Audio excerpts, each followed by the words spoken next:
नमस्कार बंधुरा गौरीर किचेने सबाइके स्वागत।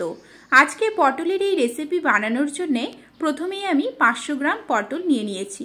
এবারে পটলের যে বাইরের স্কিনটা রয়েছে এভাবে করে আমরা চেঁচে নেব।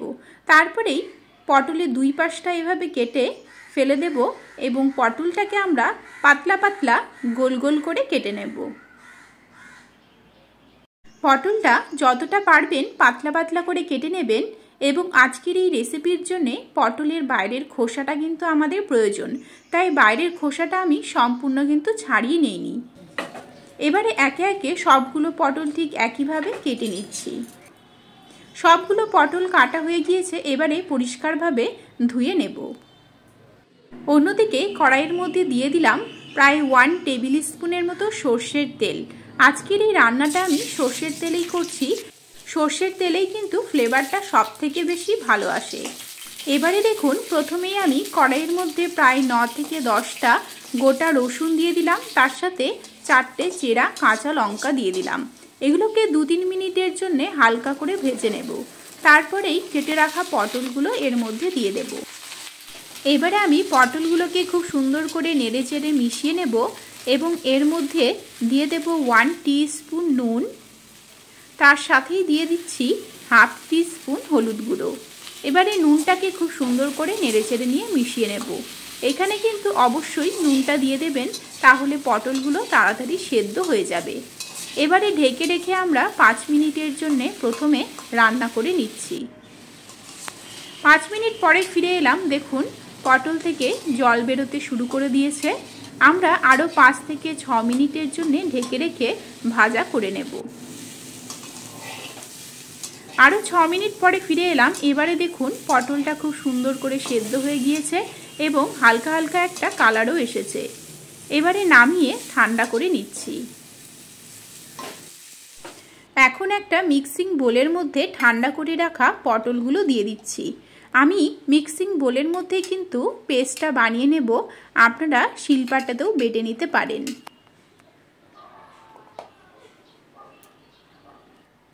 তবে আমি যেরকম এখানে ঠান্ডা করার পরেই মিক্সিং বোলের মধ্যে দিয়েছি, অবশ্যই কিন্তু ঠান্ডা করে নিয়ে দেবেন, না হলে কিন্তু অসুবিধা হতে পারে।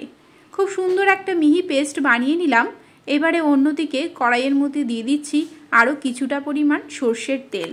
তেলটা ভালোভাবে গরম করে নিয়েই 2টো টুকরো করে কেটে রাখা শুকনো লঙ্কা, তার সাথে হাফ টিস্পুন কালো জিরে ফোড়ন দিয়ে দিলাম। এগুলোকে 1 মিনিটের জন্য একটু নেড়ে চেড়ে নেব, যাতে ফ্লেভারটা ভালোভাবে বেরিয়ে আসে। এবারে এর মধ্যে দিয়ে দিলাম একটা কুচি করে কেটে রাখা পেঁয়াজ। পেঁয়াজটাকেও 2-3 মিনিটের জন্য নেড়ে চেড়ে নিয়ে হালকা ব্রাউন করে ভেজে নেব।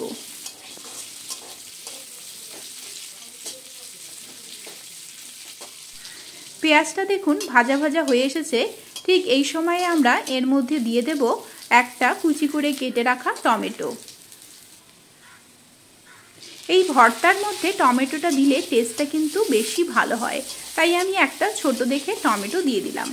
টমেটোটাকেও 2-3 মিনিটের জন্য একটু নেড়েচেড়ে নিয়ে ভেজে নেব। দেখুন টমেটোটা একদম গলে গিয়েছে, পেঁয়াজের সাথে খুব সুন্দর করে কিন্তু মিশে গিয়েছে। ঠিক এইভাবে টমেটোটাকে গলিয়ে নিতে হবে। এবারে আমরা এর মধ্যে আগে থেকে যে পেস্টটা বানিয়ে রেখেছিলাম সেই পটলের পেস্টটা দিয়ে দিচ্ছি।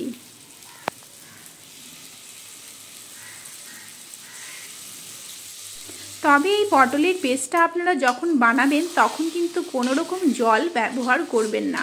জল ছাড়াই এই পেস্টটা বানাতে হবে, আর এই রান্নাতেও কোনো রকম জল ব্যবহার হবে না। এবারে গ্যাসের ফ্লেমটা একদম লোতে রেখে আস্তে আস্তে করে এই পেস্টটাকে আমরা নেড়ে যেতে থাকবো, যতক্ষণ অবধি না এটা গা মাখো মাখো হয়ে আসবে এবং পটলের এই জল জলে ভাবটা কেটে যাবে, ততক্ষণ অবধি আমরা নেড়ে চেড়ে মিশিয়ে যেতে থাকবো। এবারে স্বাদের জন্য এখানে দিয়ে দিচ্ছি সামান্য পরিমাণে নুন, তার সাথে সামান্য পরিমাণে চিনি। তবে এখানে নুনটা কিন্তু অবশ্যই বুঝে দেবেন, কারণ পটলটা যখন আমরা ভেজেছিলাম তখন কিন্তু নুনটা দেওয়া ছিল। এবারে আরও 5 থেকে 6 মিনিটের জন্য নেড়ে চেড়ে নেব। যখন দেখব কড়াই থেকে পেস্টটা উপরে উঠে আসছে, কোনো রকম আটকে যাচ্ছে না, তখনই বুঝতে হবে সম্পূর্ণভাবে হয়ে গিয়েছে। এবারে দেখুন পেস্টটা খুব সুন্দর করে ড্রাই হয়ে এসেছে, একদম কিন্তু জলজলে ভাব নেই। তাহলে গরম গরম ভাত, তার সাথে একটা কাঁচা লঙ্কা আর এই পটলের ভর্তা নিয়ে শুরু করে দিন আজকের লাঞ্চ বা ডিনার। তাহলে বন্ধুরা, আজকের এই রেসিপিটি আপনাদের কেমন লেগেছে আমাকে অবশ্যই কমেন্ট করে জানাবেন।